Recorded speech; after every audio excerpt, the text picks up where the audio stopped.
Is our friend Patricia. Patricia started her mushroom hunting from around 4 years ago with her husband Skylar. They have friends who are collecting mushrooms, but they would not give their secrets away. After much research, purchasing mushroom field guides, and exploring hills and mountains, today Patricia talks openly about what she has discovered. She hopes her talk will encourage others to become mushroom hunters as well. From the Competent Communicator Project 2, her speech is titled, A Guide for Morel Mushrooms.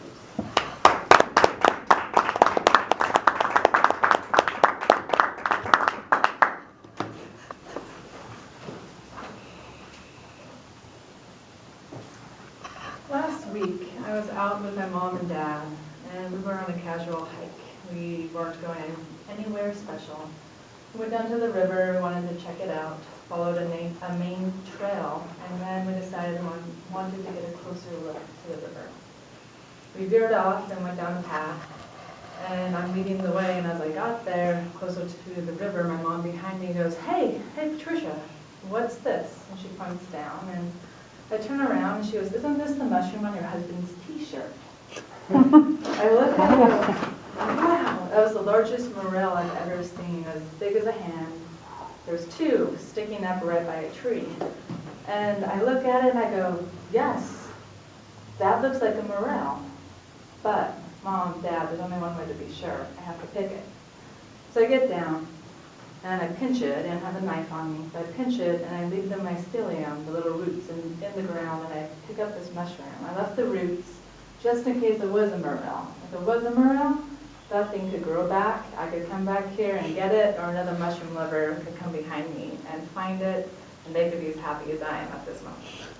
So I have this mushroom, I turn it upside down, and I could see at the stem was hollow. I could see all the way to the tip. Looking at it, I could see that the cap of the mushroom was attached to the stem, and it was whole. And I look at them and I go, indeed, Mom, you have found a morel. How many people have seen a morel? This is what a morel looks like, if you're not familiar with it. It's this beautiful mushroom, very easy to identify.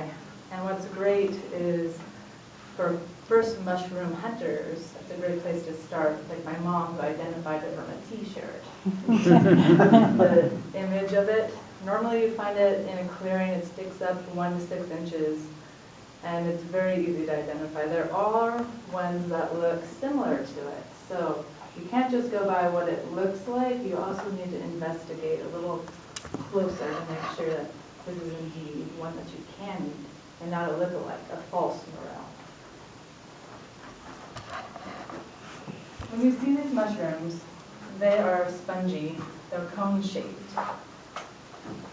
When you cut them in half, you can see that this cap touches the stem, and it's hollow. It's hollow like a bowl.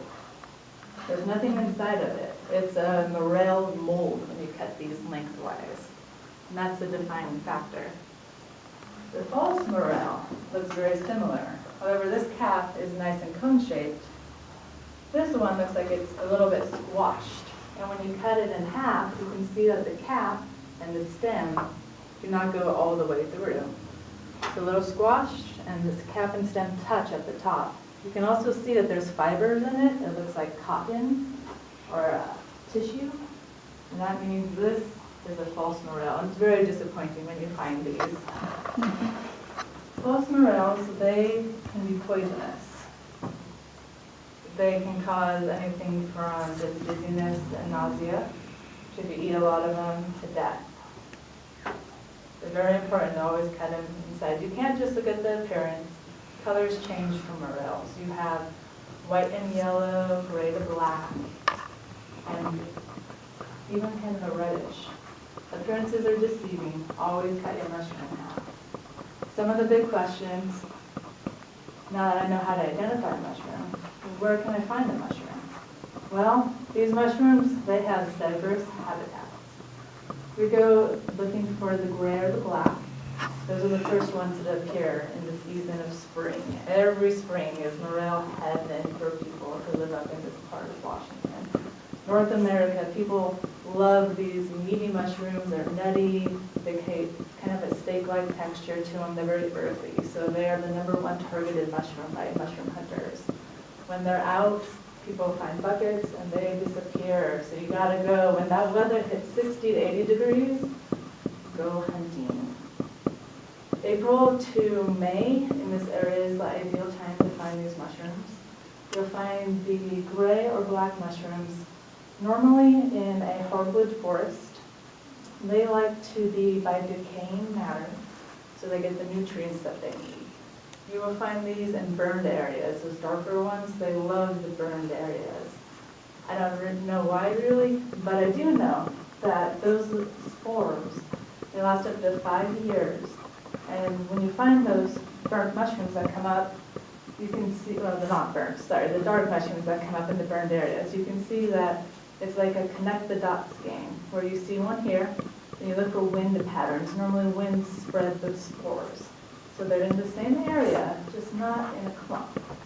So once you find it, you want to pause and start looking around. You have your white morels. Those are different. The white and yellow, they come in the same season, but they're different habitat. They like to come up where there's leaves that are decaying. They love elm and ash and cottonwood trees. So if you know where those are, and there's leaves on the ground, go mushroom hunting. You'll find your white morels. After you find them, the next thing is, what do I do with these? How do I eat these morels? Oh, I love morels. Well, the way you eat them is you always want to reassess that you have the correct mushroom. Make sure that before you cut them, that there's not any mold growing on them. Check the texture, making sure they're not spongy or soft. If they are, you know they're bad.